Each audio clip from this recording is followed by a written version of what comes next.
again, when you do the drill on the paper, just because I'm trying to plant the seed so you guys can hear it, it sticks in your head, right? So when you're working with paper, the reason you're doing that is the foundation of what you're putting on your feet is, you ever hear the old saying, it's as thin as a piece of paper? Okay, thin. So if you can walk on this without tearing it, that means you have light feet. And the idea with stealth walking is to be light on your feet, to be flexible.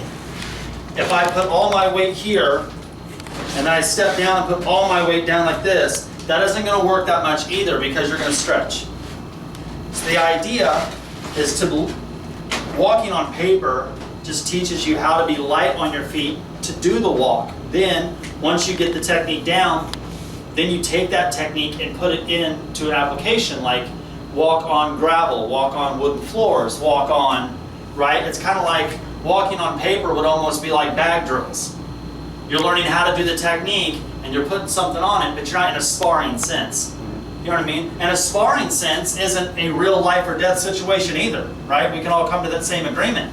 So if you look at it's in that sense, you hit the bags, you work on your striking and your kicking and punching on the bags. Well, that gives you a certain amount of skill and a certain amount of coordination, a certain amount of ability to then take it and then apply it to sparring or randori. And then when you get good at that, that gives you the confidence to be able to transition that into a self-defense situation or whatever it is, a fight or whatever. Do you see how like there's this transition of training? Right. We do stealth walking. We start with paper because then it teaches you how to be light on your feet and you can work technique. And then you take that technique and you apply it to, okay, now let's go try it on a wooden plank, wooden floors, gravel, foliage, out in the woods, thick grass, thin grass, muddy areas or whatever. And then you get that technique and then you try to actually infiltrate into some sort of enemy stronghold if you need to, right, if you have that sort of job. Or to be quite honest with you, you go hunting or you go tracking or maybe you guys need food, so you use those stealth walking skills to hunt game. Because you want to be silent and not scare away the animals if that's something that you're doing, right? Hunting and tracking, stealth walking or stealth skills are very important, right? But when we look at this, I want you guys to approach this very similar to like I talked about with striking. So you start out with your foot on the page, and the big thing is when your body comes in, you inhale. When your body extends, you exhale. Catch what I mean? So when your body's up, you inhale. When you extend, you exhale. That way your body and breathing can be one. If everything's one, you're going to be more fluent, right? So we're here. Shinobijutsu is hips to the same spot. My hips go to the same spot. My eyes are on the same spot, and I'm moving to my target. Why would I have both hips and eyes going to the target? When we talk about Shobitsu, you never show your Shobitsu. Because the target's there. That's what it'd be. You are very secure. There's no one around me. I see the target and I'm going to move forward. So if you're doing Shinobijutsu, you have it for sure. This is the target. I see it. I'm going to get it done. Okay? So it's putting the walk, both feet, in your what we would call strength box. And when you're in your strength box, that's where you have the most strength. It's also where you have the most control. It's easy to walk with my feet between my shoulders like this than it is for me to walk like this. That's harder for me to walk, right? So you're making it easy on yourself in that situation.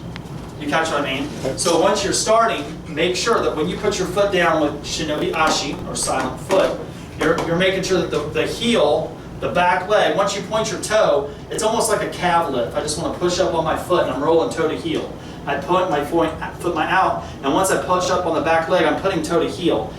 Again, I want to reiterate the reason we're doing this, because if I point my toe here and I push down and then I hear a creak or something or a rip or I hear something on whatever I'm at, I can put my weight back on my back leg, reposition the foot here, and then come in. So your Shinobijutsu is almost like a rear calf lift, if you want to think of that, right?